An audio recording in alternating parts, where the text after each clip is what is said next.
Like, how does this thing even start? I don't even know. I can't remember. My mind is on other things these days, Jeff. And you know what those other things are? What are those? Football is back. Sort of. You know, I can't, I'm not going to lie. Like, you know, Did Seattle. You even know? Oh, yeah. Yeah. Oh, okay. But I just gonna say it's hard. As a Seattle fan, it's harder and harder to get excited every year. Do you, okay. Like, I mean, cause we're like, as we were, hi YouTube, what's up? You know, do you follow Seattle like through training camp and stuff the way that I do Tampa? Like, okay, so like, well, you track all their off-season moves and their OTAs and, you know, where we're now in training camp and stuff. Do you do that? Yeah, not to the level that you do. Like, okay. I mean, to be clear, just for you, YouTube, to clue you in, Brent is he's a professional broadcast journalist when it comes to the Tampa Bay Buccaneers. Has a long history in that. I have never been that and never intend to be that for the Seahawks. I would say I had to walk fine line. I'm sorry, I had to walk that fine line where I wasn't allowed to be a fan, but I was like, yeah, right.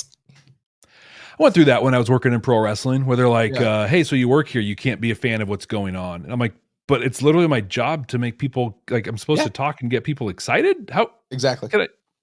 Yeah, exactly. If you watched the Royal Rumble back, 7-8 months ago, back in January, commentary team there did a great job popping and being fans. Like, and it was one of the greatest commentary performances I've seen in WWE since the late 90s. So, could not tell you the last time I watched Royal Rumble. I watched, so I don't watch wrestling as much as I used to. I watch the Royal Rumble every year. I love that event. It's so much fun. There you go. My daughter digs it too. It's fun. I went to WrestleMania the year that we came out of COVID. Okay. So it was the year they went to like 2 nights and they were in Tampa and stuff like that. And I had ringside seats, Jeff. What? Like I was like 5 rows back from the ring. Like I could send you pictures. Like I was right there. Jeff, I haven't watched wrestling in years. I had no idea. Okay, I knew who Randy Orton was. I knew of the dude who's The Rock's cousin. I don't even know his name. Roman Reigns? That guy right there. Yep. The guy? The guy. Yeah. The guy. The head of the table. I remember that. They had a Hall of Fame induction, which had all the guys that I knew, like Kane, Sergeant Slaughter, and those guys. But I didn't know anything else that was going on. It was one of the worst wrestling performances I've ever been to in my life. Yeah. It was so awful. And I don't know what it looked like on TV. It looked amazing. Here's the secret with WWE. I'll tell you right now, and I know this, you know, as someone, as a fan who's watched and someone who's worked in the industry, WWE is designed to be consumed as a televised product. Yes. When you're there as the live crowd, you are one of the actors. I mean, they probably did it for you. They come out and they tell you what to do. You know, they'll come up between the breaks and be like, hey, so after the break, we're going to play this thing and we want you up on your feet. We want to see those signs and blah. Like, they direct the crowd between acts and plays and whatever, the breaks and stuff. It's a televised product, and it looked like it because they had certain sections blocked off, which was where all of the TV crew stuff was. And you could very much tell that we were sitting behind, like in front of the TV stuff. Does that make sense? Like it was shooting over our heads. And the performers, I could tell live, were playing to this side of the ring. Yeah. They weren't playing to the other side of the ring at all. And having done lots of theater in the round, your first skill is you have to play to all sides. That's one of the reasons WWE stopped hiring guys that were really good on the indie circuit, was because that's what you teach. You got to work all 4 sides of the ring. You got to pull everybody in. WWE, you work the millions of people watching you at home. There were guys back in the day who would get in trouble for slapping hands on the way. They're like, nope, nope. Unless that's part of your character, you don't do that. You go to the ring and you play to these people that are paying to watch. What about the people that paid all the money to be here? Yep, they get to be part of the show. So that's crazy. Hey, welcome to our WWE cast. Speaking of the show, you're 5 minutes in. You said you weren't going to do this anymore, Brent and Jeff. I know, guys, we are here to talk about Babylon 5, not the WWE or the Tampa Bay Buccaneers or the Seattle Seahawks. Babylon 5, Season 3. I've got this as episode 16, Jeff. I think that's right. I think that's right. That means we're 2/3 of the way through this season. No, we're more than that. It? Yeah. There are 6 more episodes, right? 6 Jeff, more we're episodes. binging these episodes, man. Binging the rest of these episodes. Oh my gosh. We've had this conversation. We would never be do single it. men. We say it every time, men. and we never ever do it. Yes, that's right. That's right. But anyway, we are here. Jeff and I are about to record our podcast on the episode Walkabout. And Walkabout. Walkabout. You remember Three Amigos? He's on top. He's like, hey, Walkabout. Look at here. Look at here. Hey guys. Anyway, we're about to record our episode on Walkabout. What you guys are about to watch is the behind the scenes footage because Jeff and I don't edit this one. The audio podcast, that stuff gets edited. This stuff doesn't get edited. So you guys get the bloopers, you get the behind the scenes, you get the laugh reels, you get the rabbit trails, you get the full conversation where they get the edited conversation. And really, Jeff, this is the show. It is. This is a show. Also, you guys comment down below, subscribe while you're here. Please, no spoilers in the comments. And we have a show coming up eventually. I don't know how long in the future it's going to be, but Babylon 5 for the second time is probably going to happen. So please don't spoil, the things that like, hey, remember back in episode 6 when this person said this line and this right here, this is how it connects now in episode or season 3. Like, let us make that discovery when we go back, But if you want to tell us we're pronouncing somebody else's name wrong, that's fine, I guess. That's totally fine. Yeah. Great. Anyway, do it without calling Brent a chuckle nugget while you do it. While you actually meant to call someone else, just don't do that. Yeah. That's Mike. I see you. I know you're listening, so it's cool. All right, Jeff, why don't you hit that magic little button over there, man? Let's get talking about Walkabout. First time. You're new here, Horace. Someday, somewhere, I'll make a difference. It's a mockery. I mean, we're not some deep space franchise. This station is about something. The year is 2023. The name of the podcast, Babylon 5, for the first time. Welcome to Babylon 5 for the first time, not a Star Trek podcast. My name is Jeff Akin, and I am watching Babylon 5 for the first time. And I'm Brent Allen, and I'm also watching Babylon 5 for the very first time. We are veteran Star Trek podcasters watching this show, Babylon 5, for the first time, searching for what we like to call those Star Trek-like messages within the series and trying to decide just how much we like the series as well. And I promise you, this is not a podcast about Star Trek, but we are Star Trek fans. Are you sure? I'm 100% sure. This is not a Star Trek podcast. No, it's literally in the name, not a Star Trek podcast. So if you think we are, listen to this part of the show and also read the title. It's right there. Not a Star Trek podcast, but we are fans of the franchise, and we're also podcasters that talk about the franchise. So the references to Star Trek are sure to find their way into this. So to keep us honest, we play the rule of 3. That means each one of us gets up to and no more than 3 references per episode. That's it. 3. 1, 2, 3. No substitutions, exchanges, or refund. Hey, Brent. Hey, Jeff. We have a 5-star review. Oh, yes. This is from Apple Podcasts, and I love this name. I was Melvined says... I catch that reference. It's awesome. So good. Oh, I was Melvined. Dude, that's like a deep cut Star Trek reference too. Exactly. Right? That's so good. Well, I was Melvined says, this is the one. I'm so glad I found this podcast. Babylon 5 is a complex TV series that requires real attention, an appreciation of character development, and the ability to detect and understand nuance. Brent and Jeff are absolutely those people. The sound quality is incredible, absolutely the best of the other great B5 podcasts out there, and these two really work well together. It's refreshing and exciting to hear real professionals doing their thing. This podcast lets me relive some of the greatest times of my life. I was just out of university when Babylon 5 started airing. Bright-eyed and naive, B5 did more to prepare me for the real world than Uni did.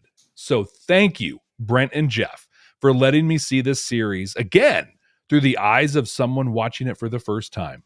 I highly recommend this podcast, even if you haven't watched Babylon 5 before. Their insights into this masterpiece are stunning. Wow. Thank you. I got Melvined. He called us a professional. We're professionals. Jeff, I don't, have we talked about this on air? I know you and I've had conversations, at least off mic, about it. The sound quality is a thing that for Jeff and I is a value point. Yes. Like it's a shared core value point. And Jeff, I don't know if you've ever had a podcasting partner who didn't care that much about the sound. I have, and that sucks. That's why when you and I first started talking about this, we'd worked a little bit before on your podcast, Beam Me Up, a Star Trek podcast, but we were still getting to know each other. And I was just like, I will edit this because I didn't know, and I'm just like, I've had those people. Oh yeah, I'll edit. And no, you won't. Yeah, it is a real value point, and thankfully Jeff and I both have a background in broadcasting, and I think we're really very much on the same level as that. So thank you for noticing that. I'm going to stop there before I offend some of our other podcasting friends, because we're friends with everybody out there. They're all great. And I love too, they said that they are great. A lot of great podcasts out there. Yeah. I do want to own a thing on sound quality though. And honestly, I might cut this out for the audio piece, because quite some time ago, we found out that the audio sweetening that we do for the video that goes onto YouTube was cutting out the music portion of that. Yeah. The music part of that. That's a QA problem on my part, where I never thought to QA that part of what we were putting together. So I'm doing, I think starting with this one, maybe I did it in the last episode, but I know in this one for sure, I'm taking a different process for how we do things. So you should be able to hear the whole thing now. So that'd be good. Apologies. Yeah, I mean, I remember that happened on a couple of episodes back in season 2. Mm-hmm. And then I don't know if it's happened a ton since then or not. I think it has, because I think the tool that I use for the video stuff we did a quote didn't we? Yeah, did an upgrade. Yeah. Right? So yeah, you're right about that. Yeah. So this is totally getting edited out for the audio side, but we've talked on here a lot about podcasting and how to do a podcast. Don't get lazy in your QA. QA is quality assurance, folks. Thank you. Yes. Make sure you at least spot check your show. Or that's why you listen to your own show as well. And whatever. Anyway, but thank you so much. I got Melvined, or I was Melvined. I am. I think Melvined. I was Melvin. I was Melvin. That is hilarious. I have one more that I'm going to share here, and it's a little different than we've shared in the past. And this is a coming clean for our YouTube audience. Uh-oh. On our Patreon Discord, we have a channel on there called Earhearts. That's a place like where we hang out, quote unquote, get a drink, whatever, we play drinking games every week. I'll give you all the behind the scenes of this. And honestly, I'm the one who usually leads this. Do it. Cause this is the thing I was going to share is the drinking game. Yeah. Based on your all's comments out there on these episodes, I create a drinking game every single week. Well, not every single week, but most weeks I try to create a drinking game based on your all's comments out there and how many repetitions we get. It's all in good fun, folks. It's all in good fun. Go ahead, Jeff. We love it. It is great, but we do have some extra fun at your expense. So cool. Am I going to get in trouble here? Do I need to make apologies to everybody? Okay, go ahead. Literally, I was just going to say exactly what you said. We'll do things like, hey, take a drink every time that Londo does this thing. You tell, when they say Londo did this thing, take a drink. Oh, every time that somebody says that Brent doesn't understand nuance, that's 3 drinks. Like that's. But I specifically wanted to give a shout out to some of our patrons who are regular participants in there. So Alan, Delenn, D. Dalland, and DH Flow, Nia, and some others are consistently on there. And to prove that we play it in fun, none of us have died from alcohol poisoning, which is exactly what would happen with the rules you put out there. It's true. It's usually a 1 drink for this, 2 drinks for that, 3 drinks for that. And then sometimes 1,000 drinks if when this thing happens, and that usually happens at some point. I think if that's when something really annoys me. yeah, I just wanted to thank everybody that participates in that. And if you're not a current subscriber to our Patreon, just know that on our Discord, like that's one of many really cool things that happens on there. I was never a Discord user until this, and I quite enjoy getting in and hanging out. And one of the things we talk about, Jeff, that has developed around this show, and it's really, I think, what makes the show super special. We can talk about sound quality all we want. We can talk about the content that you and I provide, which I think is great. I think you think is great, and lots of people out there do as well. But the really truly special part is you guys. It is you guys, the listeners, you guys, the viewers, and the community that we've developed here through the comments. And while, yes, we may have some fun, we do have some fun back and forth. A lot of things are tongue in cheek. Guys, this is a podcast about 30-year-old show. We're not taking anything too seriously here, folks, but that group on Patreon, though, that's a different group of like super core folks that everyone's invited to. But it's just fun to get to know these folks and to get to know these people that, weirdly become friends. Yeah. They really do. It's cool. Yeah. Super cool. Well, Jeff, along with the games that we play, like our drinking games or like the rule of 3, another game that we like to play is when we get to the end of the show, we're going to do it later on in this one, where we take a look at next week's episode. We only look at the title and we try to guess what the episode's going to be about based on the title alone, never reading a description, never having seen a thumbnail, and never having watched ahead before either. And this is the spot where we revisit what we said last week.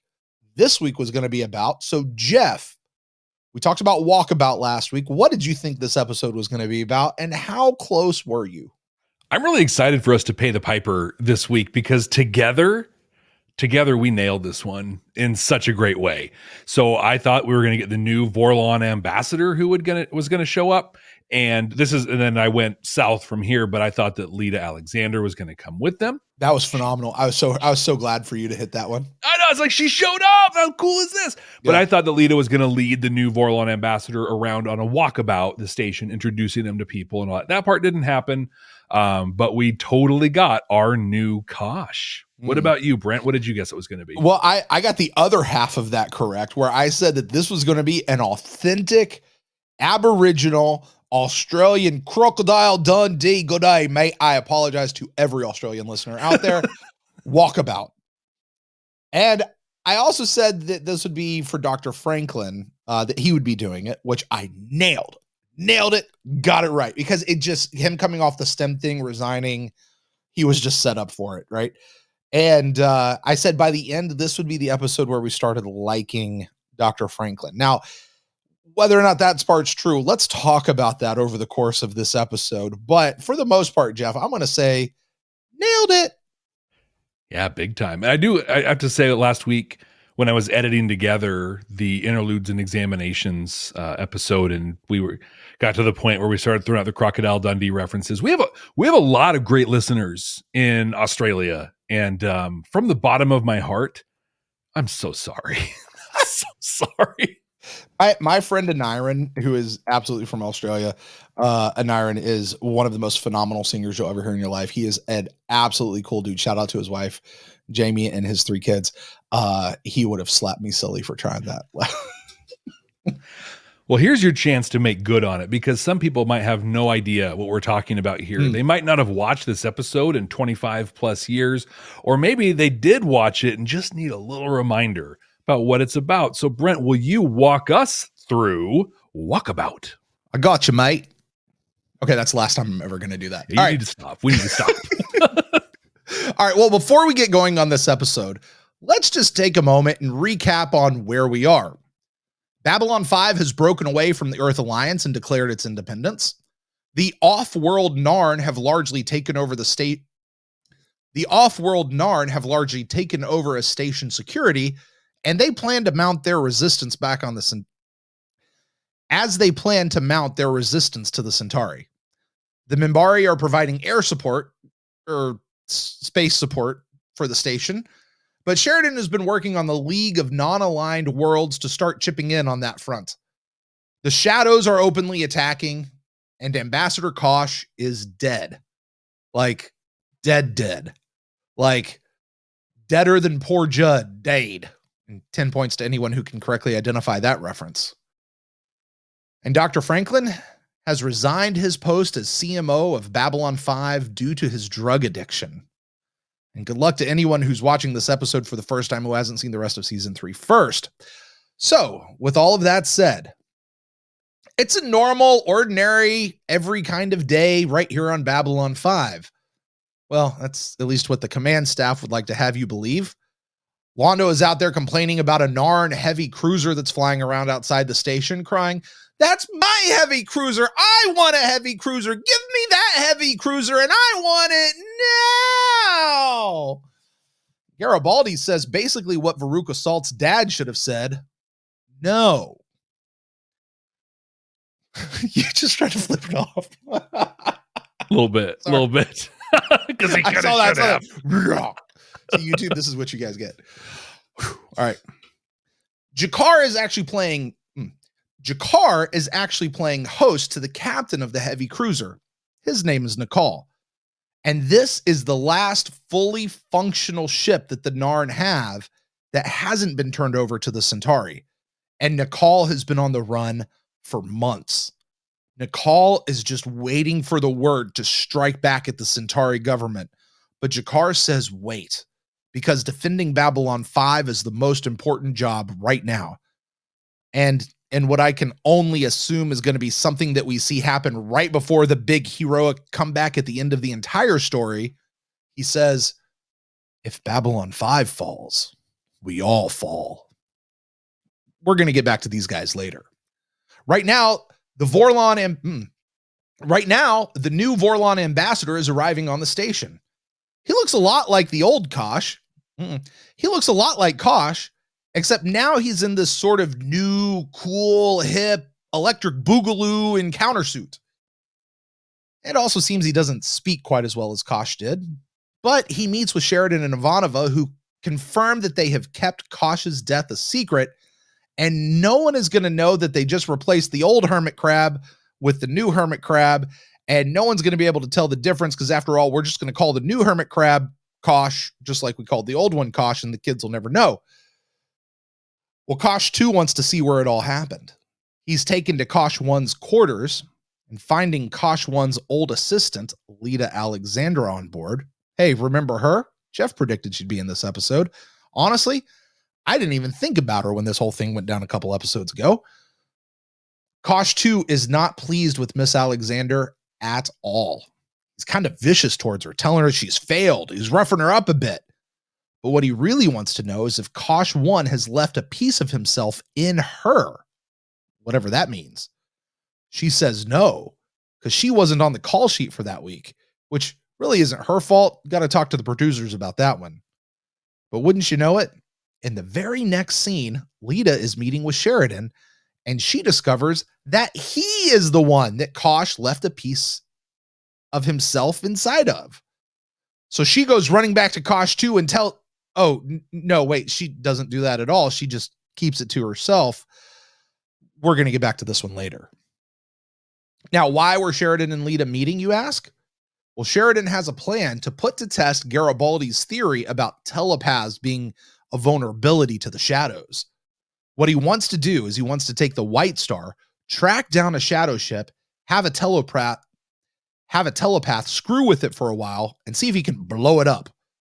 But don't worry, if bad things happen, the Minbari, the Narn heavy cruiser, they're going to be nearby. They can jump in and rescue if anything goes wrong. Sure, it's risky. Sure, they could all blow up, but they got to find out if they have an advantage here. Oh, wait, I'm sorry. Scratch the Narn heavy cruiser. Nicole doesn't want to go. Jakar understands, at least that is until Garibaldi beats down his door in the middle of the night and yells at him a whole bunch. Basically, he challenges his Narn sculinity, saying, yo, are you going to Narn up or what? You going to lead these people? If you don't, you're not a real Narn, yo. We're going to get back to this one later. Out in hyperspace, the White Star finds a shadow ship. Surprise. And it starts to do its thing. Lita tries to do something, but turns out she's only like a P5 and Bester was like a P12. So, she just doesn't have the power, Captain. That is until she touches Sheridan's hand and sees in his mind Kosh's last moments. She sees that it was a shadow, the shadow folks who were attacking him, and the shadows are what killed Kosh, which pisses her off just enough to get her up to like a P8 or P9, and she does what she needs to do, and it works. The shadow ship is frozen. And with some extra power from Lanier, the White Star fires and blows it up real good. But it's a little too late because it already called for some friends. 4 more ships show up. A couple of Mbari telepaths handle 3 of them, but Lita and the White Star's power banks are all depleted. So one of them is still coming for them.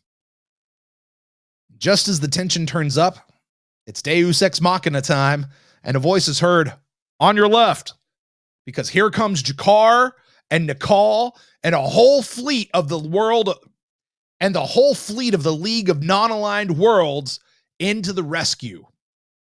And with all of those people coming in, the remaining bogies are bugging out. This is a great victory for Babylon 5. We've confirmed the telepath theory, meaning that we have a way to beat the shadows. The League has now aligned together with Babylon 5, and Lita has discovered where Kosh has stashed himself inside Sheridan.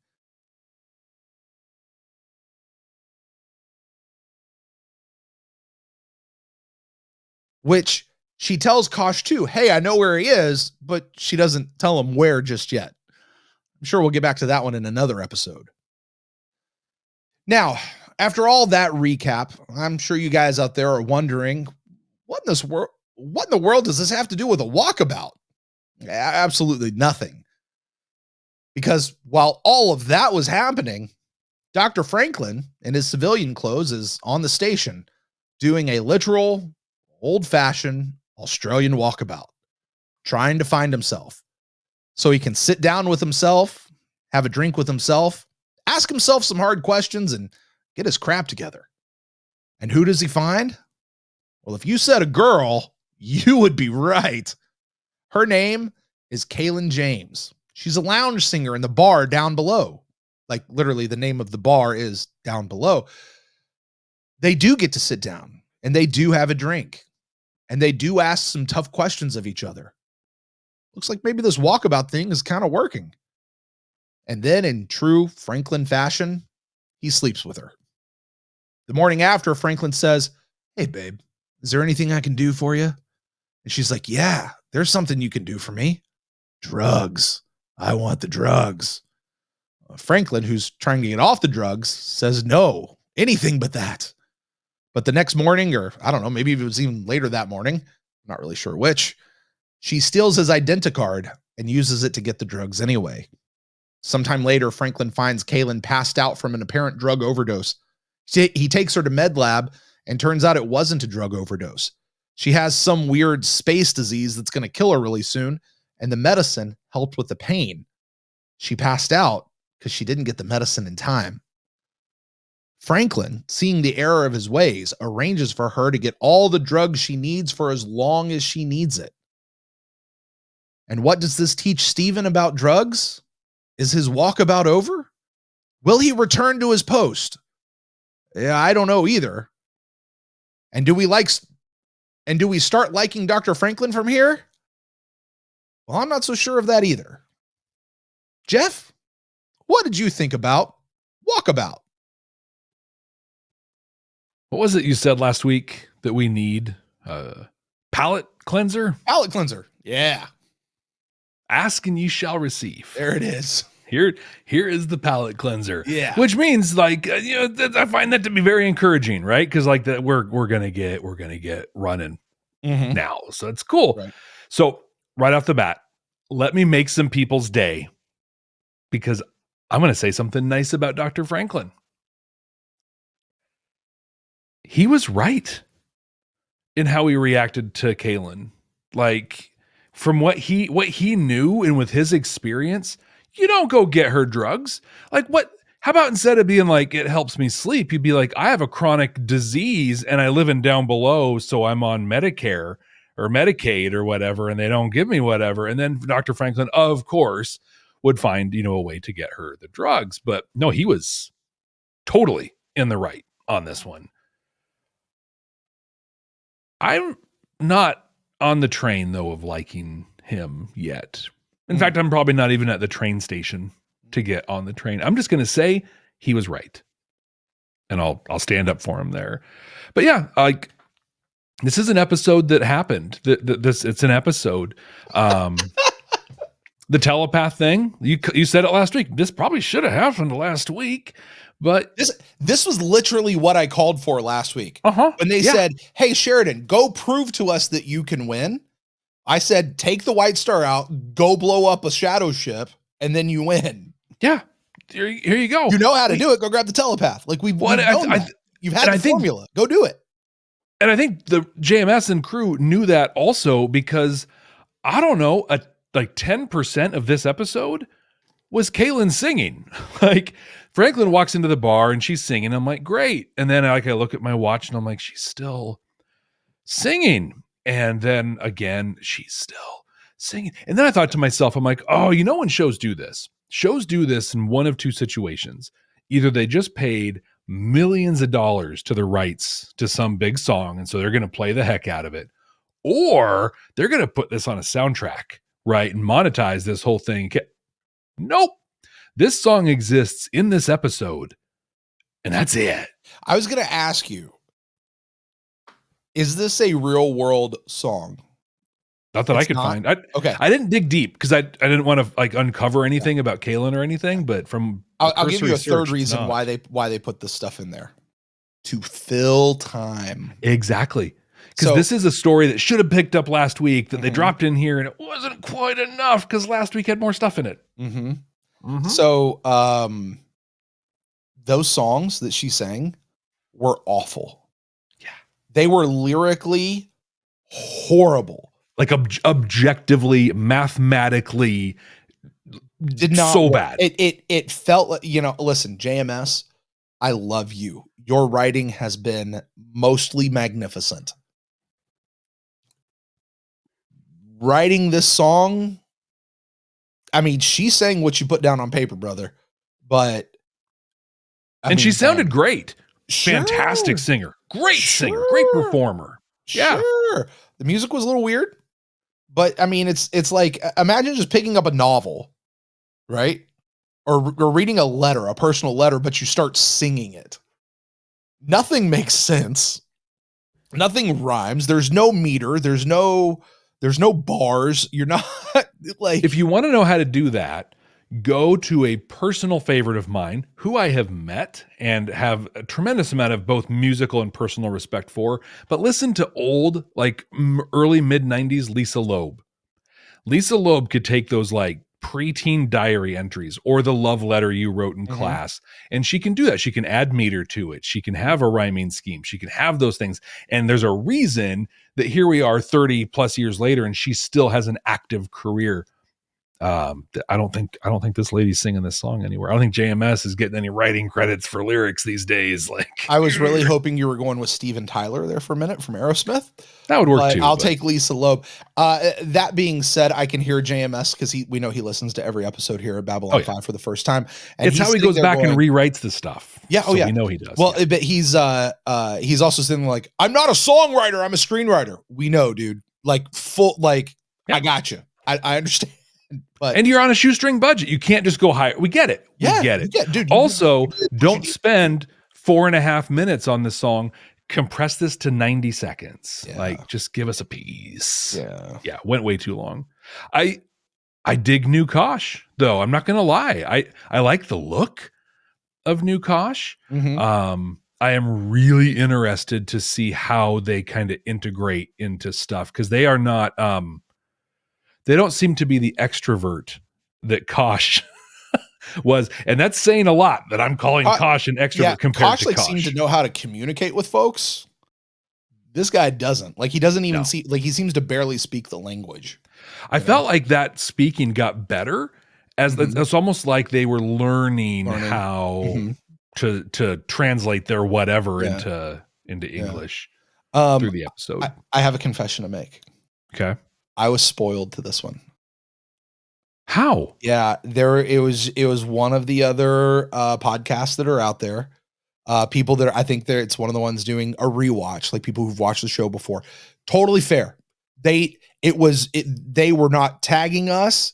They didn't say Babylon 5, look at this, or Babylon 5 for the first time, look at this. And like there was none of that. It just like I think we followed them on the thing, and somebody put up and said, "New Kosh, Electric Boogaloo," and they had this picture here. I had no context for what that meant. I just thought Kosh gets a new costume. You know, like that's all it was. I mean, this was like back in season 2 or something like that. Okay.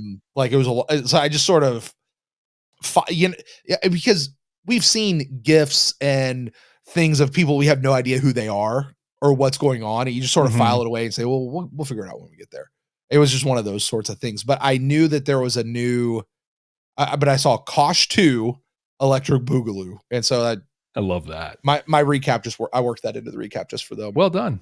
Yeah. But yeah, like I never saw this Kosh before, the costume or anything. It looks cool. It looks cool. It's sleek, very sleek, a little meaner, right? Like in fact, I even feel like it has more of a feminine feel to it than the Kosh one. I really got the impression until the voice, like when it started talking, and then it was weird talking, and it got a little better.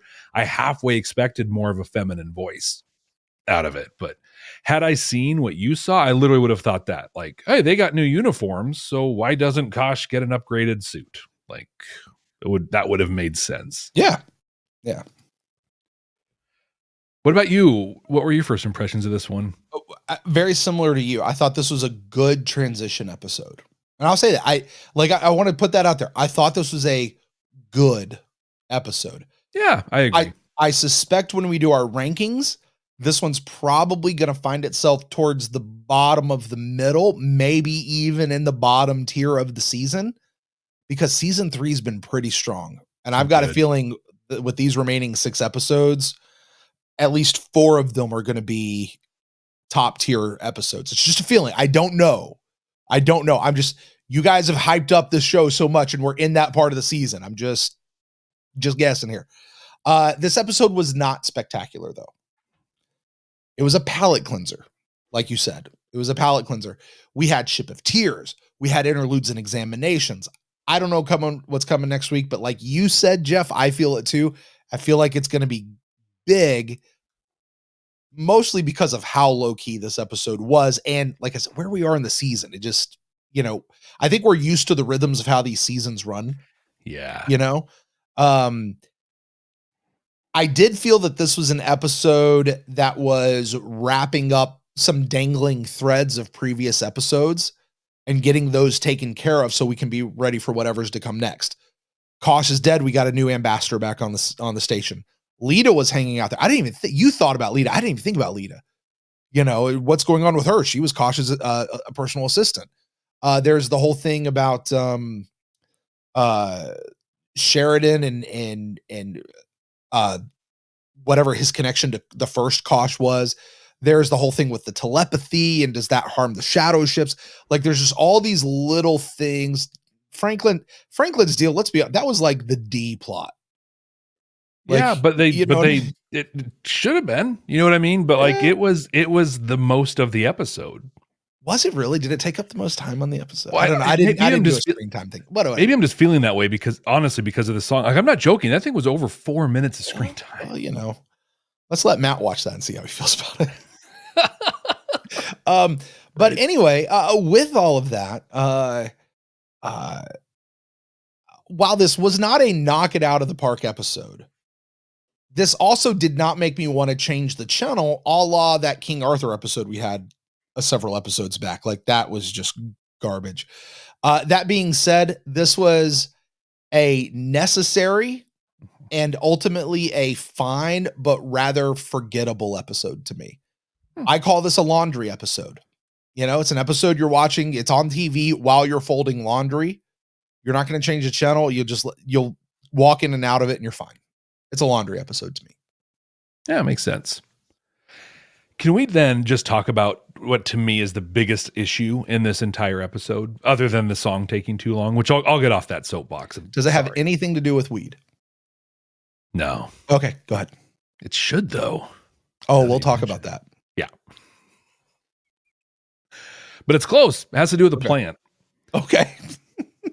How, in the name of the maker, does dude walk down below and buy an orange? Okay. Didn't we have a whole episode or part of an episode in the second season where Sheridan was like, oh my God, the Technomage just gave me an orange. You're right. Like oranges are like God's nectar that comes down. And Franklin's just like, yeah, I'll just buy an orange and eat it here and down. But how? How does that happen? That's because my big they have question. like the hydroponics bay out there that he's like, I'm just going to go run through the hydroponics bay. But I mean, in a station of 250,000 people, that's got to be a pretty big hydroponics bay to feed all of them, like to make it that accessible. They don't even have health care in down below, but you can buy oranges that the CO of the station has to like flex to get stuff. Right. Come on. This whole series just lost all credibility. Not really. He's serious about that, folks, and you can find him at jeff@babylon5first.com. Email him all of your thoughts. Right. Let's talk about weed. Let's talk about weed. Jeff, listen, I thought that this episode was going to be about Franklin finding himself getting over his drug addiction, his stim addiction, and then it turned into an advertisement for why you should legalize marijuana. Seriously. Like, there's the whole thing about Franklin and then the drugs that Kaylin needed. And, you know, it is the metaphor here that stems are really just weed. Okay. Some people use them recreationally. Some people can use them, I guess, dangerously if you use weed dangerously. But also at the same time, it can be a good medicine for folks who really need it. And you shouldn't be so quick to judge when people ask for it. Now, I understand whatever she was asking for was not the same thing that dude was on, but stick with me here because she said, I want these drugs. And he went, no, because I'm dealing with that and I got to get off it. And he judged her. He judged her like that. And turns out it was actually medication, not recreation that she needed it for. So I think this episode was about legalizing weed. Wow. I didn't get that at all, but I can see it a little bit. And actually I see it more like, cause it is the 90s. It's about legalizing weed, but I see it now in the more modern conversation of like psilocybin and peyote and things like that. Cause weed's just a thing now for most of the country, but to be clear, that was an entire joke. I know, but you made people out there don't though. Okay. But you made a really good point in him just straight up judging her. Yeah. Because I think I've talked quite a bit about trying to remind myself when this show came out, because I got really hung up on my first watch through. And then it's like, oh, so the stims aren't a problem anymore. Like we're just fine. And now it's him finding himself. Where we're smarter now and we know that you have to like work your way into recovery and then manage your recovery, and it's an ongoing disease that you work with. So I had to remind myself of that. And when I did, when he judged Kaylin, like and he in his face, like everything, he's in bed and he's like, oh, what do you like? He started with curiosity, what do you need it for? Oh, it helps me sleep. And you could just see him like crumble, where he's like, oh my, you're every stereotype that I thought, from a lurker down here doing stuff. No, you can't do it. Yeah. I think if anything, this is more an episode, not so much an episode about legalizing weed, but more about med management and med control. Because apparently with just an identicard, you can walk into the pharmacy and walk out with whatever you want. There's nobody on shift. There's no cameras. Like, bloop. Just do your badge and snag what you want. Right. Oh my gosh. Yeah. It's a thing. And she passed out right before she could take it. So that's how much pain she was in. You know, okay, so here's the big question I have. Where is Franklin at the end of this episode? Is he still on Walkabout? Like, because we left him with like a give her whatever she needs, it's authorized or whatever, and then like he walks out and like that's the end of his story for the episode. So is he back as CMO? Is that'd he be disappointing? Is he still addicted to his stims? Is this what he had to get over? Because there really was that point.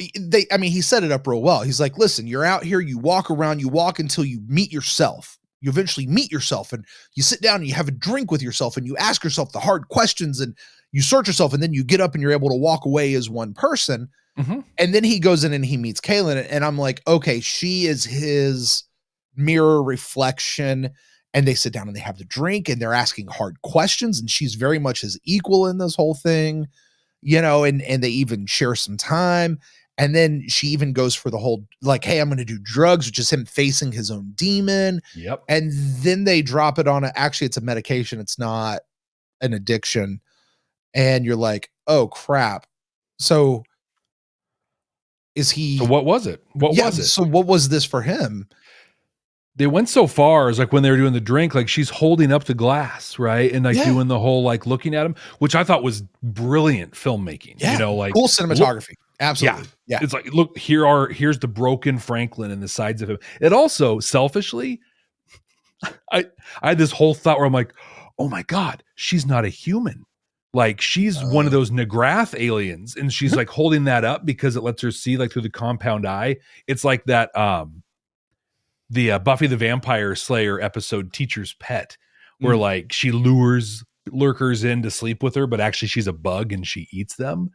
But instead, no, it was beautiful, poetic cinematography and filmmaking. It was so good. And then like it's just like is it we need to legalize weed? Is it a personification of Franklin's Walkabout? Is it commentary on universal health care and the need for adequate medication for people? Or was it just an excuse for us to get some more Franklin stuff?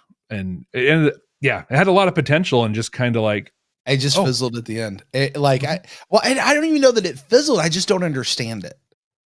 You know, and my biggest hope right now is people are out there writing in the comments, just you wait. JMS doesn't just do anything for no reason. He doesn't just leave it out there. Just you wait. Like, okay, guys, thanks. Cool. Well, to those people, I ask you this: where is the great egg? Right? If he doesn't leave anything out there, we'd have some resolution to that story. So I rest my case. And then you're going to get the other people. Well, not everything.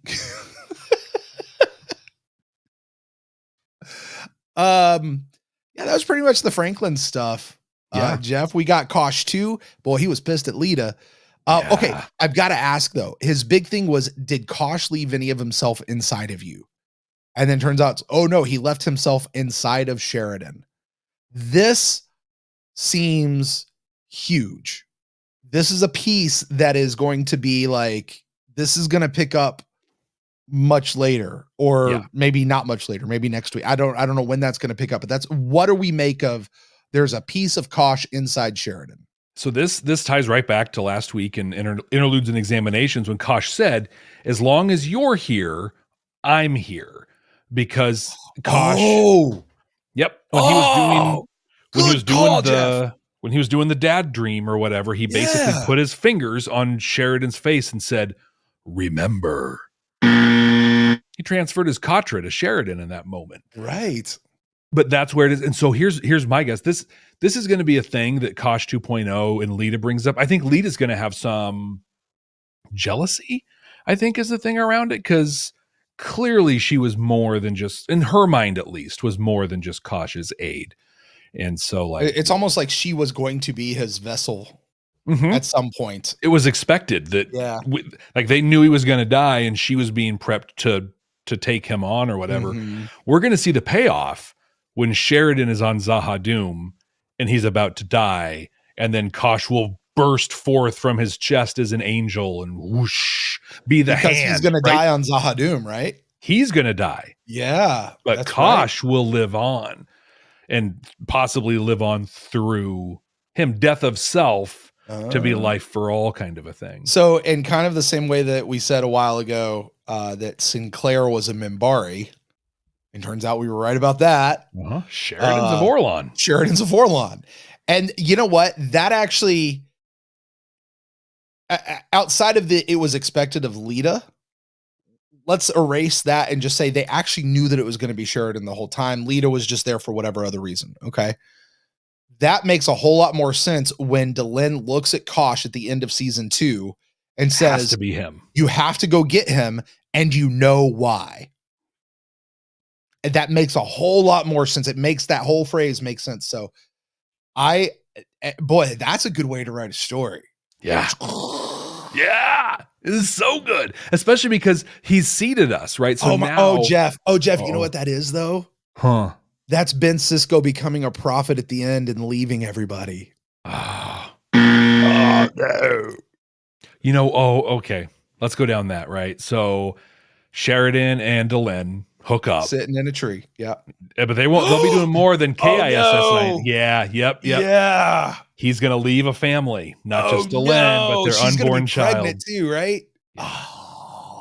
Totally gonna be Sisko and Yates and a little unborn kid. But see, you know why we know Deep Space Nine didn't copy that directly? Because there's no Jake stand-in. Well, if there is, it's Ivanova. Like she'd be the Jake. No, that's Kira. Yeah. There is no Jake. There's no Jake. You know what? Okay, can I sidetrack for just a second? Sure. It's been a long time since we've gone down this path of who stole what from who or whatever. Mm-hmm. So back in, when did they drop this from HBO? Like back in December or whatever. So it was like the end of January, beginning of February, somewhere in there. Okay. Like pretty close. Yes. Sure. It was just fine. It doesn't matter. Go ahead. Yeah. Sorry, Jeff. A while ago. Yeah. I, like many other people, went to go cancel my HBO Max subscription because I don't need it anymore. Essentially. Right. Turns out I paid for the year. And so my wife and I were like, well, we should watch something on it. So we decided to rewatch Game of Thrones. And, whatever. Everyone's got opinions on Game of Thrones. Sure. We're taking our time through it this time, and it's fun. I'm enjoying it. It's neat to see how TV has progressed, which is my point. Very first episode of Game of Thrones, when it ends, you think, oh yeah, there's going to be like some. Jeff's about to spoil Game of Thrones for everybody out there. Just warning. If you haven't seen Game of Thrones, fast forward about 30 seconds. Skip just a little bit here. So you watch that first episode and you're like, oh yeah, some like kingdom, mad political, whatever stuff is going to happen. But the big thing are the White Walkers. Yeah. Like that's the story. They're doing stuff. And then like nothing in season 2, nothing. 3. I mean, little here, there, nothing. And then whoa, winter's finally come. The first episode of Game of Thrones is signs and portents when they're like, yeah, the shadows are going to kill you. So what does that even mean? I don't even know what that means. Yeah, what it means is you just seeded like the big bad guy through the whole thing. Game of Thrones ripped off Babylon 5. Not Deep Space Nine. Not Battlestar Galactica. Game of Thrones. Preach, brother, preach. Yeah. JMS needs to go after George R.R. Martin or whoever it is who's literally just like, oh, it's a pretty cool little fun thing you did with your little sci-fi show there. Watch what I do with $1 billion episodes every week. Right. Well, I mean, he wrote the books first and then he stopped writing the books. Yeah. Or he's never stopped writing the books, and that's the problem.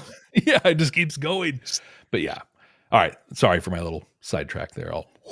You know what? I like the theory. I buy it. I'm buying it. Game of Thrones rips off Babylon 5. Can we talk about that we are all Kosh? What do you want me to call you? Kosh? We are all Kosh. What is the implication of that? Is that an implication that all the Vorlon are they one like collective continuum? Go ahead and buzz because you know exactly what I'm talking about. I know. I took it more as it's the Minbari religious belief that the universe exists and we're all just manifestations of that universe. The Vorlons set up this whole religious thing with the Minbari to basically be like, you're going to worship us. We're the universe. We're all just manifestations of it. So the universe is like, if you translated Vorlon to English, Kosh means universe. I wonder though. We heard his last name. He did have a last name, yeah. Naragi or something like that. Something like that. Kosh Naragnik, Ragnarok. Ragnarok. Something like that. I wonder if that's a thing where it's like everyone is Kosh, but like there's like Kosh Ragnarok. Naranak. And then Naranak? Okay. Kosh Naranak. Yeah. So it's like there's Kosh Naranak, here's Kosh Brent, here's Kosh Jeff, and we just go by Kosh. Like my friends call me Naranak. You can call me Kosh. But I feel like between that, we are all Kosh. And then Kosh's statement to Sheridan, as long as you're alive, I'm still here. Which like there's a lot there. And I don't know what to make of it all yet. But it's more than just a convenience of don't let anybody know he's dead. I'm still just Kosh.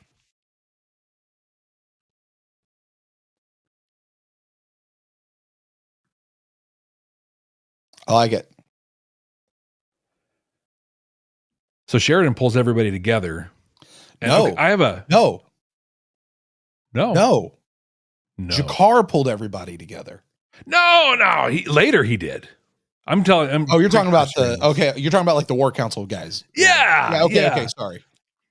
So I have a nephew who has he's on the autism spectrum. Okay. And when he was very young, the only way to communicate with him, like 3 or 4 years old, was he loved that poem. We're going on a bear hunt. Yep. Going on a bear hunt.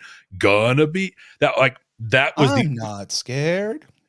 I'm not scared. Yeah, that was the way to communicate with him. You'd say those words, but like you'd change his nonverbal communication, and it was great. So I felt like Sheridan was pulling everybody together and being like, we're going on a shadow hunt.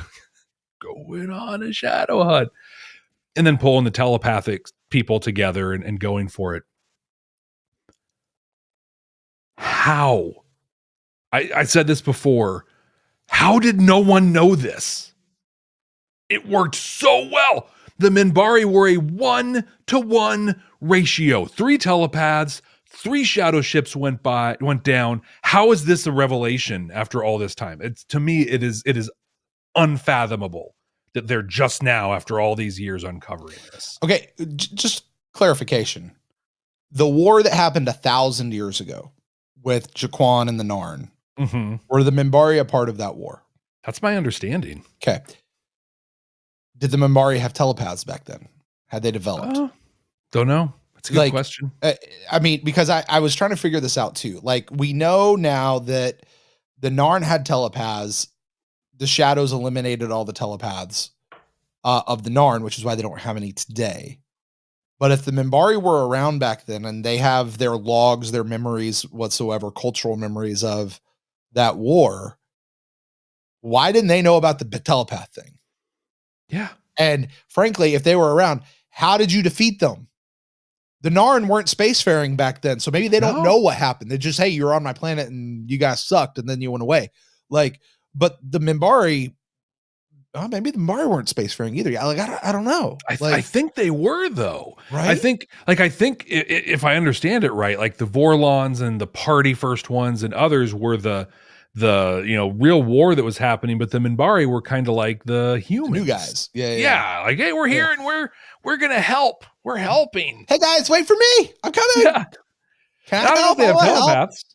Maybe they didn't have telepaths then, but the Vorlons sure probably did. Other ones probably did. Or is telepathy a whole new thing? The Narns were the first ones to develop it, and then I don't know. To me, this is a big like just plot hole in the whole fabric of this whole thing that this bothered me a lot. Like, it's great that it was effective. Yeah. Cool. But seriously, now? And Lita having to get like bleeding from the eyes, mad. All right, first of all, that was the part that took me out. Okay. Yeah. Just because she saw what happened to Kosh, it pissed her off enough, and now she could do what she was physically unable to do before. I understand adrenaline, and you can get like superhuman strength and lift a car off somebody that you couldn't normally do. Like, that happens sometimes. for her to be able to do what she did, that just seemed a bit over the top, but I appreciated it strained her so much. She went all, 11 from Stranger Things on us, and then she was done. She was wiped out. She couldn't do any more. And, kind of blew your wad on that one. Yeah, and it reminded me a lot of, and I think I've referenced them before, but the Wheel of Time books.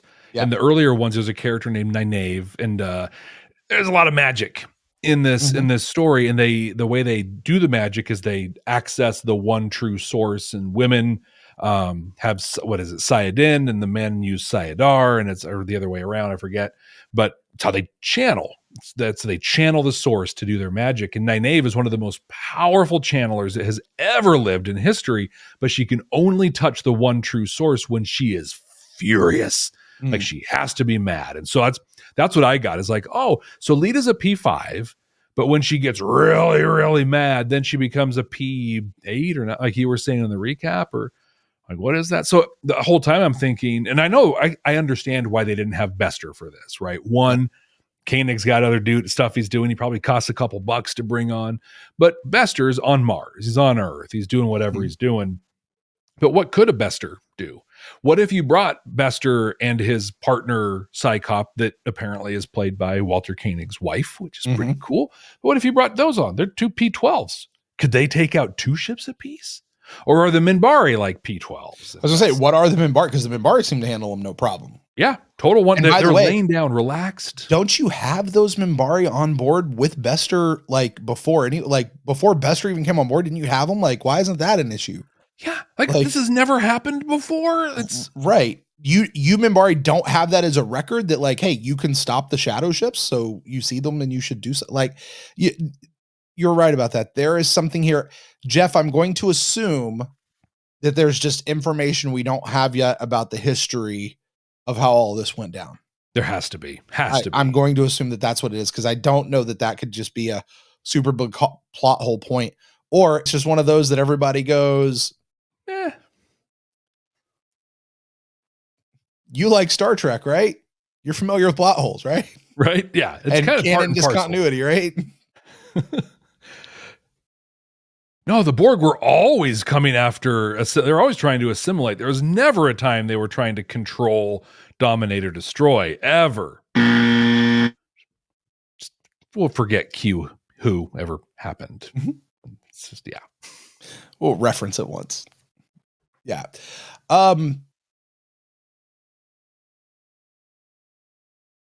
Yeah. So, hey, what we did is we confirmed what the theory was.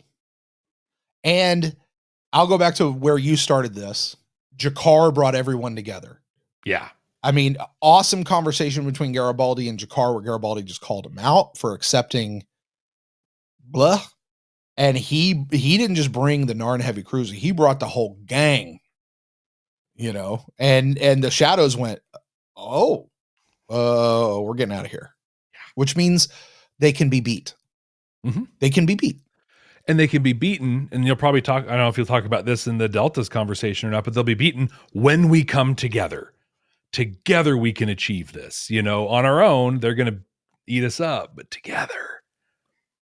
I loved G'Kar's asleep in his quarters, and his door starts going. He wakes up. In my head, I'm like, this had better be Garibaldi. He'd better be paying G'Kar back for and it totally was. And he shoved the book in his hands. I'm just like, yes, this has been two really good Garibaldi episodes back to back. Well, Jeff, you just mentioned the Deltas portion of the show. So why don't we jump into that portion of the show? Because I think that's where the meat of the rest of our conversation lies.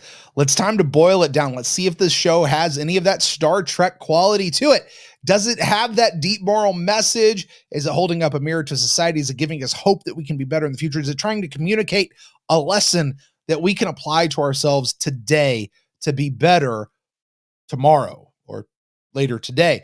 I'm going to rate this on a scale of 0 to 5 deltas as far as how Star Trek this episode is. Jeff, you're going to do this episode on a scale of 0 to 5 Star Furies as to how Babylon 5. How much did the show do it in a Babylon 5 way? And how much do we just like the episode? You're going to do that. I'm going to go first. I want to talk about deltas. Jeff, I said it earlier. I'll say it again. This show was about one thing and one thing only to me: legalize weed. No, I'm just joking. That is not what it was about. It actually was about that conversation between Garibaldi and Jakar. And so I didn't want to talk about that. I didn't want to get too deep into that. Which Garibaldi shows up and he says, here's your stuff. You got to get in there and do that. Oh, well, it's Nicole. He's the thing. Or dude, are you the ambassador or not? Are you the guy leading this or not? Because if you are, then you got to get in there and talk to him. You understand the entire scope of everything that's going on. He only sees his one little piece. He will follow you if you tell him what to do, but you've got to tell him what to do. You can't give him all just pure authority to do whatever he wants to do. You've got to lead, Jakar. You've got to lead your people, bring people together. Very much in just what you said, Jeff. The shadows will run when we all come together. But what does it take for us to come together? We need you to show up. Folks out there, here's the message. You need to show up. We, as a society, need your contribution.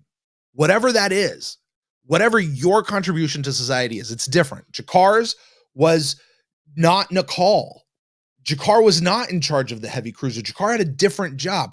And when he would engage in his job, in his contribution, he was able to rally not just the heavy cruiser, which was the actual idea, but he was able to rally everyone. He was able to do something bigger than even what his own scope was. When he came in, he's like, oh, look, the Nard heavy cruiser. Nope, I'm not on the cruiser. I've got my own ship. And all the red circles started opening up and they all slid into the place, you know? It was just phenomenal. And here's the thing. The other side of that is if you don't do your job, if you're not you, be you. We need you folks out there to be you. It could all go wrong. We could all die. We could all be taken over by the evil ones. So that's the message. That's the deltas in this episode, Jeff, is we need you to be you. Here's my problem. This was barely half the episode, right? So I'm going to give this barely half of the deltas. I'm going to do a rating I've never done before. I'm going to give this 2.25 deltas. It's funny you say that because my immediate thought was, please say 2.5. Please say 2.5. Because if you don't know, often on the YouTube and the Twitter, we do a little graphic of what our ratings were, and I have to make those. And now I have to be like, how do I do 2.25? Well, because it's a shadowed out version of a delta and a Starfury, and then like you color it in, like you recolor it as far as how far it goes. So yeah, good luck only doing a quarter of one this time, Jeff. Thanks for the extra work this week. It's pretty great, but I don't disagree. It's such a great and powerful message that's gonna pay off as we move. This was the seed and totally worth it. Yeah. How about you? What are your Starfuries? We talked about this. This was an okay episode. It wasn't bad at all. This is good. It's fine, adequate. It did what it needed to do. I think it had some cool Franklin stuff, right? Mm-hmm. And that means a lot coming from Jeff. You know, people out there get really upset with how I feel about Franklin. I can be fair. Like, had some good stuff. Garibaldi shined in this one. I'm going to rate this one though. Like, if I was just going to rate this on how much we liked it, whatever, I'd probably give it 2 Starfuries. But it's also kind of how Babylon 5 this is. And so I'm going to bump that up really based on the conversation you had on that scene. My wife's opening the garage door, so I heard it too. Yeah. Great timing. It's great. Okay, I know exactly where I can break back in, so I just have to wait for her to shut it again. Oh yeah, because once it goes up, now it's got to come down. Yeah.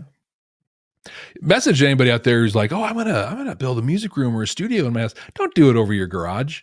It seems like a really good idea because it's like nothing happens down there except when it does. So I guess it is better. My other option would be to build it above her office, and that wouldn't go well. I haven't heard it close yet. No, it has not. Probably on a call. She does this whole thing where she's like, I'm on a call. And I'll try to get through it. finish See, now I'm just curious. Can you get through your spiel before she closes it? Go ahead. She's Nope, there it closing goes. it now. Yeah. Oh, this is great TV. This is good stuff. Mm-hmm.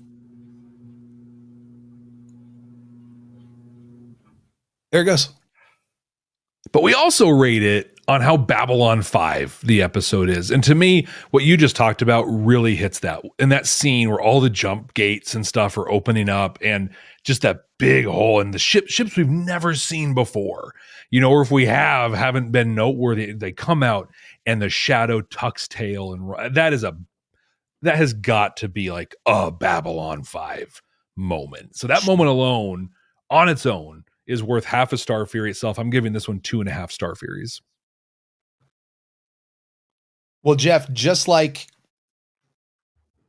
last season, we are creating the absolute 100% completely accurate and definitive ranking of the third season of Babylon 5. So the question that you get to answer today, I don't have anything to do with, is where are we going to rank Walkabout? Our current top 5 ranking is Severed Dreams, Point of No Return, Ship of Tears, Messages from Earth, and Interludes and Examinations. Just because I think I know where this one might be headed, let me give you what the bottom 5 are. The bottom 5 are A Day in the Strife, Convictions, Exogenesis, Ceremonies of Light and Dark, and A Late Delivery from Avalon. And then there's everything else in between. Jeff, where do you place Walkabout? When we ranked, I think you ranked A Late Delivery from Avalon. Yes. And we talked about when we did that, we talked about, we could do what we did last season and just put it down at number 22 and, blah, blah, blah, blah, blah. But in reality, when I look at this list, like we have Ceremonies of Light and Dark at number 14 and then Late Delivery from Avalon at 15. It really is much further down. Like there's a real separation between Ceremonies of Light and Dark and right. A Late Delivery. So I'm clearly above Avalon. Where I'm kind of landing right here, honestly, is I'm looking at A Day in the Strife and number 10, which is Seek Transit Veer. Yeah. Seek Transit Veer. Right. For putting this one. And when I think about that, Seek Transit Veer, it needed some help as an episode, but man, it had some heavy hitting stuff that it got for us. A Day in the Strife was a good episode. It was fine. It was interesting. I think this one was better. I'm going to put this one our new number 11, just above A Day in the Strife and below Seek Transit Veer.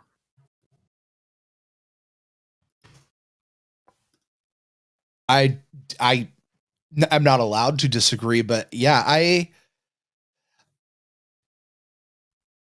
that sounds about right. I will. Uh-oh, I lost Jeff, folks.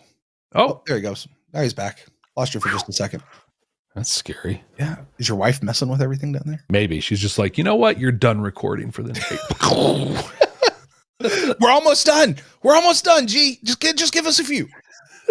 No, Jeff, I think that is very accurate. Like I said at the beginning, I think by the time we're done with this ranking, we're going to find it towards the bottom of the middle, maybe in the bottom tier. And this is right there on that cusp of middle to bottom.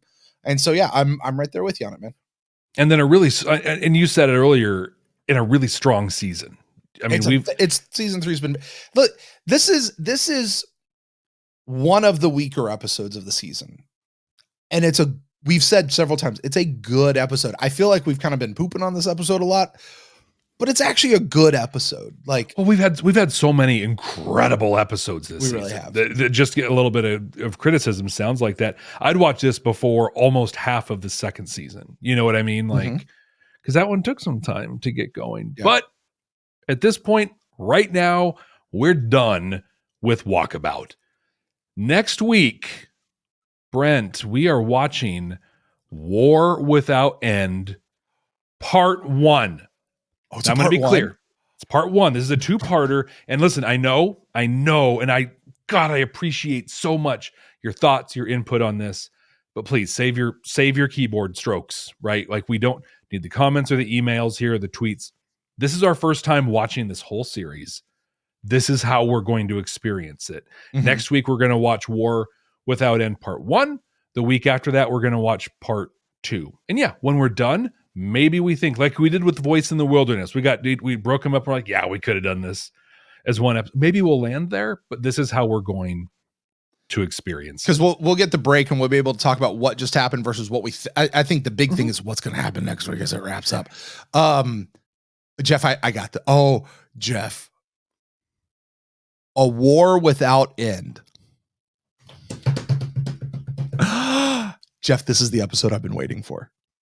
Okay, my palate is officially cleansed. I'm ready for this bad boy. Bring it on. Jeff, I do not remember when, but a long time ago. Do you remember when I made a prediction about Babylon 4? And do you remember what I said? It was about Babylon 4. It was about the war with the shadows and the Vorlons. And what I said was the nature of the Shadow War is going to be where there's the old wars, and then there's this one. And what's going to happen is Babylon 4 is going to be bouncing between the timelines. Okay. And it turns out all of these wars are actually going to be the same war. Like the 10,000 years ago, the 1,000 years ago. And we're going to bring the first ones, and we're going to bring the Jaquans, and we're going to bring these guys together. And it's like going to be this one ultimate war happening all at the same time across all these different timelines. And Babylon 4 is the thing that's bouncing through, like making all of that happen and facilitating that. The connective tissue between everything. Jeff, I've been waiting for this because I've been holding on to that. Like, I think that's where this is going.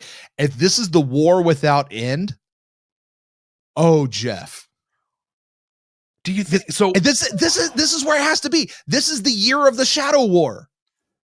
But I think the Shadow. So we don't ever do this. Like, I want to dispute because I think the Shadow War is happening. It's where all the little wars are fighting on behalf of the shadows. I think it's too soon for Babylon 4. I don't think so. I do not think so. I think now here's the thing. Is it all going to wrap up in a 2-part episode? No.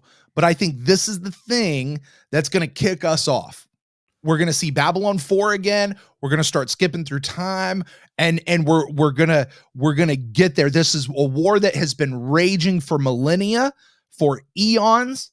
And this is like a Bill and Ted bouncing through time, collecting the great warriors of the past.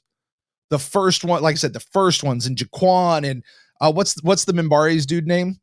Valen, yeah, him. Which, by your thing, might have actually been Kosh.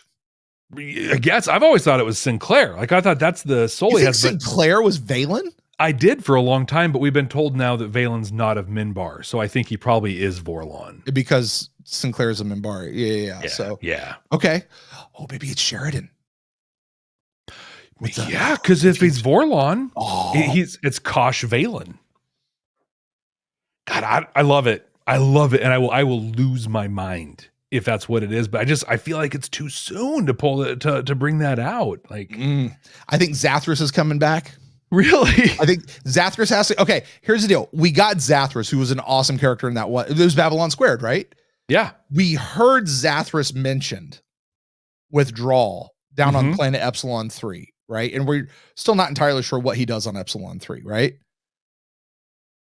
I've heard too many people talk about Zathras for him to be a one-off character who then gets name dropped. He's got to come back. Okay. I got a question for you. Do you think it's going to be Zathras and crew? There was one other key player in the Babylon Squared thing, and that was the one Sinclair in the blue spacesuit. Do you think we're going to see not necessarily Ranger 1 Sinclair, but like Babylon Squared Sinclair? Or maybe that is Ranger 1 Sinclair. I don't know. Or he was not the one, right? That was Zathras's thing. Not the one. Yeah, not the one. Not the one. You're right. Sheridan. Yeah. The Sheridan puts on the suit. I think it might be too soon for that. That we might get there. Like later on in season 3, maybe season 4. or 5. There's so much more of this series left. Yeah, but I mean, Jeff, though, in the narrative structure, I think the Shadow War has to end before season 5. Yeah. And then season 5 has to be about what do we do after. Mm-hmm. Right? Like that's because we've been told that. Like we understand JMS has written these according to a narrative structure. We're in the rising action. The 3rd section is your climax.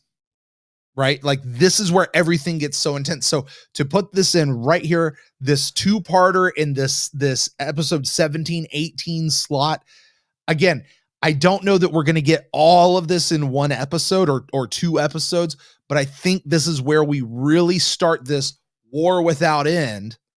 And we're going to start all of these pieces, bringing them back together.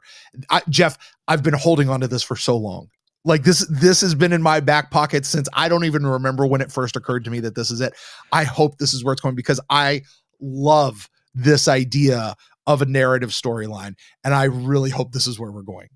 I love your interpretation of War Without End and how literally like it's happening in all time at all times with the same stuff. Like that's intense. And here's the thing. So I have a personal, have I talked about this on the show? I might not. Anyway, briefly.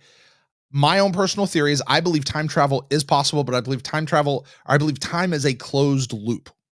Mm-hmm. Or rather a closed cylinder. It's not a loop. I think it's a sphere. Time is a sphere. And from the center of that sphere, all points exist at all time at the same time in equal parts, right? So if you can travel through the center of that sphere, you can get to any point in time as it exists. Okay. But what that also means is it's because it's closed, you can't change the future. And just how it happens is how it always happens. You know? And so like to go in and not be like, oh, we're gonna change everything. Like when that lady came in that, what was it, Signs Importance episode, and was Lady like, Ladira. Yeah. Oh, look, you're that's only one possible future. You could change the outcome. I was like, man, get out of here. Like, let it be. Like, I think though that can live with your theory because if time all exists in a sphere from that centerpiece, why can't there be multiple spheres? That could also be true. But again, but it's all happening. If you can get to that center point, it's all happening from the same, because the center of a sphere is equidistant to every other point in the sphere. Mm-hmm. Right. So all points of time are equidistant from where you are. And I'm breaking some physicist minds out there, but trust me, folks, the physics lines up on it. Brent is like literally like has paper and degrees and stuff for this stuff. Like people don't know that about you, but you're a highly educated person. It doesn't show at all. What's that phrase? We use this in football. He's forgotten more about this than I'll ever know. Yeah. Uh-huh. I think I've forgotten more about it than I will ever know, to be honest with you. Jeff, what about you? What do you think this episode's going to be about? God, I feel like an idiot with my prediction right now because I'm thinking so much smaller. And I guess what I'll do, I'll just offer this as counterpoint, right? Because I want so much for what you're saying to happen. I just think it's so soon. I think this is going to be a Minbari and Earth thing, and that the war without end is the Earth Minbari war. Oh, it's flaring back up. Yeah, the warrior cast is upset, right? Delenn broke the council. There's 4 of them. This is going to set them up. And in fact, this is what I think is going to happen. This is going to set them up for that alliance with the Shadows that we talked about a while ago, where the warrior cast will line up with them, thinking they can just wipe out Earth. But it's all going to launch when it'll be Naroon. Yeah, Naroon is going to come onto the station, and he's going to basically say, we're here for Delenn. Like, you have to handle, she's a criminal. She's broken up our government, and we're going to try her, and you have to give her to us. He's going to go into Sheridan's office and while he's doing that, he's going to see that piece of the Black Star that Ivanova got him for Christmas last year. And he is going to lose his bone-crested mind, and he's going to use that to relaunch the war. And so I think we'll get the start of this being that, and then in the second part, well, we'll get to the predictions on the second part, but I think long term that this is what gets the warrior cast lined up with the Shadows and truly breaks Minbar. I mean, that is a dangling thread that is still out there. that has not been pulled on at all and barely mentioned. Exactly. That Jeff, okay, maybe I just jumped the gun because Jeff, I have been holding on to this for so long. Like I so want this to be what it is about, but in my mind, if you're right, it's probably a little smaller than that. So in my mind, if you're right, this is it'll be episode 17 of this. So I think that's the rest of season 3 and probably the first 5 or 6 episodes of season 4. Because I mean, I don't think that this gets wrapped up. I don't think this gets wrapped up in a 2-part episode. No. Whatever happens in this 2-parter, I think whichever one of us is closer, it's 2 parts that sets up the next run. Yeah. Like this is what kicks off that final narrative. Like we're here at the top, we're here at the apex, and now here's everything that happens after it. Like here's the war, here's how things start going bad before we pull out the Deus Ex Machina and win at the very end, and then season 5 is that just sort of skating off. All right, where do we go next? God, I'm excited to watch this now. I can't wait. I got to see what it is. Are you sure we have to do this in 2 parts? Yeah, we do. We really do. Okay. I'd say that now. You will text me. I'll get back to you. You will text me. Well, listen, I'll stand on my soapbox and tell everybody we're going to do this. Don't tell us to do otherwise. But if you log on here next week and you see the whole thing done, don't be surprised. But here's the cool thing about that, right? Mm-hmm. We are every single one of us here is going to find, all have something to look forward to next week, right? You, the community, have to look forward to. Are we going to do it in 1 or 2 parts? Brent, you and I have some incredible episodes to look forward to right here on Babylon 5 for the first time. Thank you all so much for joining us for this conversation. If you haven't already, please subscribe or follow us wherever you're listening or watching and leave us a review. Pop over to Apple Podcasts or Podchaser, Good Pods, any of those places, Audible. Leave us a rating and a review. I'll read it right here on the podcast. So Brent, until next time. Oh yeah. Hey, did you get that text I sent you? Is it the one that said that I'm supposed to refer to you as Londo in public now? I have often told you that that's the character that I want to be and play and cosplay. So yeah, you could. What do you think? You like it? You good with it? I'm sure. I mean, I can call you Londo, but can I still do I have to change your contact in the phone? Like, can I still just call you Brent when it's us? Londo. No, just you and me. Like if we're just talking, can I just be like, hey, Brent? Londo. Well, all right, Londo. Peace, victory, and long life. This is my first time. Jeff, just real quick. Okay, I know the way that we put out the videos and the way we record, different things happen. We have these little name bars. Do these come up in the new way that we're doing stuff? They don't. So these are absolutely useless anymore. Yep. So the people in Club 65 who are watching me do this right now are watching me do this at nothing on the screen. But here's the cool thing, because I have some control where I'm pointing right now. There's there's not a clickable link, but it's a little link to our Club 65 store where you can get cool Club 65 merch. That's awesome. It is fun. I love your name on there. No one reads these anymore. They don't see them either. That's what I was thinking. Club 65, what's up, guys? Hey, listen, if you are watching this right now, that means you are officially inducted into Club 65. Club 65 is our post-show group. You are basically the people who stay all the way to the end of the show. And so that's what you are. So we like to ask you guys, drop a 65 down in the comments so we know that you were here. It is amazing how many of you guys stick all the way through. And if you are, you can get some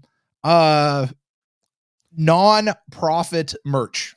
Yep. At least non-profit to Brent and Jeff. Like this is solely. I think the distributor makes a couple bucks off the whole thing, but we're making nothing. This isn't a for us thing. This is they're for in you. Business too. If you guys want to, and if you do have merch, these links have been out since I think we started season 3, right? Yeah, I think we put them up in the wrap up. I think, but yeah, maybe. If anyone has actually bought merch, could you take a picture and like tweet at us or Totally. send us a message? Jeff and I would just love to see it. We'd just love to see people out there have it. Before you send a tweet, and some people have shared these, it's great, but before you do, remember, don't ever forget the first rule of Club 65.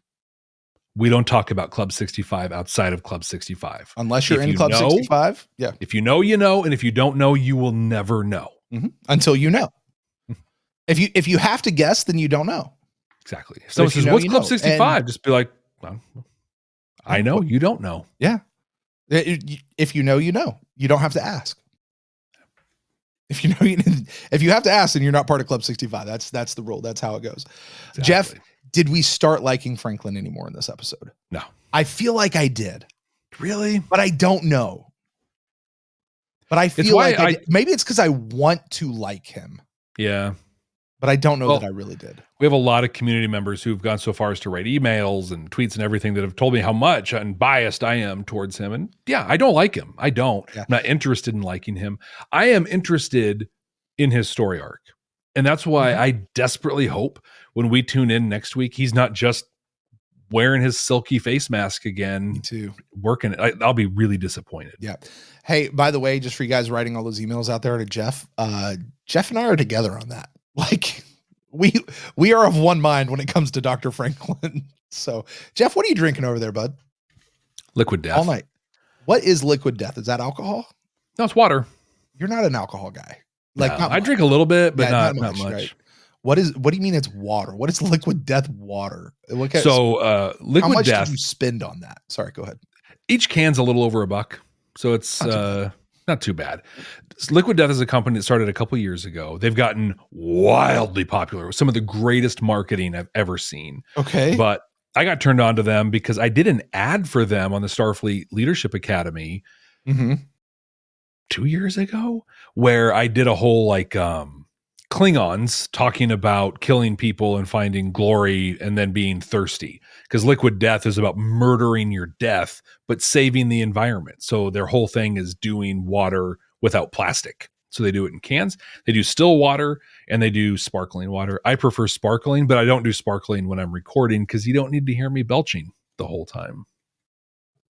Does anybody really is it flavored sparkling water or is it just straight seltzer water? Straight seltzer water. They just about a year and a half ago or so started doing some flavored ones, but they put a little agave syrup in it, so it is a little sweetened. But you might be the only person that I know that likes straight seltzer water. I really enjoy it. It makes me want to gag every time. Yeah, I can't stand it. I find it wildly refreshing and so bitter. I didn't know this, but in my in the copy that they sent me for doing the ad, they talked about how they use the same carbonation process that is used in beer. So apparently beer and soda have a different carbonation, like it's a percentage or a whatever thing. Okay.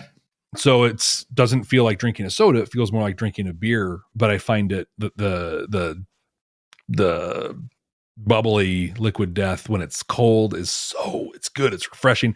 This I have my normal BKR water bottle that I drink out of. I love or whatever, but I got to bring it up and down because I'm upstairs and stuff. So I actually just brought a case of my still Liquid Death up here. So I just have it for when we record. Do you have a fridge in your office up there? I don't. I'm not. No. Fridge. No. I'm getting you for Christmas this year. Literally the whole thing. Yeah, there it is. All right. It's dinner for you when you drink it warm anyway. Dear Liquid Death, you can send that check to seriously Jeff Akin at I tell you what though, when they paid me to do an ad for them, they were still up and coming. Yeah. Like they're at Coachella. They're big time now. They're not gonna. Small potatoes. I'm not cool enough for them anymore. But we are now here at Battle 5. In case you haven't noticed, I've been drinking out of a Mama Bear cup tonight. Oh yeah. It's simply because all our other cups downstairs are dirty or they're all missing. We have a ton of these metal Tervis cups that are amazing, and I can't find one. So I grabbed my wife's and I'm drinking it. That's because you'll never find them because you have children. It's true. You know what I bet they all are? I bet they're under my seat in my car. I bet that's exactly where they are now that I think about it. So God, we get out of the car. We get home from, I pick my daughter up from school, during the school year. And I'm a garage parker. As people know, they hear that. They heard that earlier. We park in our garage. And I'm like, you take everything out. But it went under you get down and you get it out from under the seat. This car is empty when we get out of it every time. Mm-hmm. That's kind of ship I run over here. So there's no cups under my seats. They just disappear in her bedroom. Yeah. Well, Jeff, I'm going to get out of here. That's good. I'm going to training camp in the morning. Check you out. I know, that's right? kind of cool. I'm not. Okay. I'm not, but Right. well, I'll read the news, so I'll do that. Here you go. You guys out there, awesome Club 65. You guys rock. We'll talk to you guys next week when we're doing parts 1 and 2, Or just one. of what I hope is Jeff. Listen, I will claim victory just if we see Babylon 4, if we see Zathras. I'll lose my mind. Seriously. we- You know what I mean? Like, it'd be so awesome. Oh, Jeff. Oh. Zathras has to be, because you're right. Like, we have He's- people who he's leave us too- reviews every he's week too on much. Twitter. Yeah. We have people who speak to us in Zathras. Like, he's got to come back like really well. And if he doesn't, there needs to be some award for like the most impactful one-time character of all time. Right. And he would win. Absolutely. Absolutely. So, all right, guys, we'll talk to you guys next week. See ya.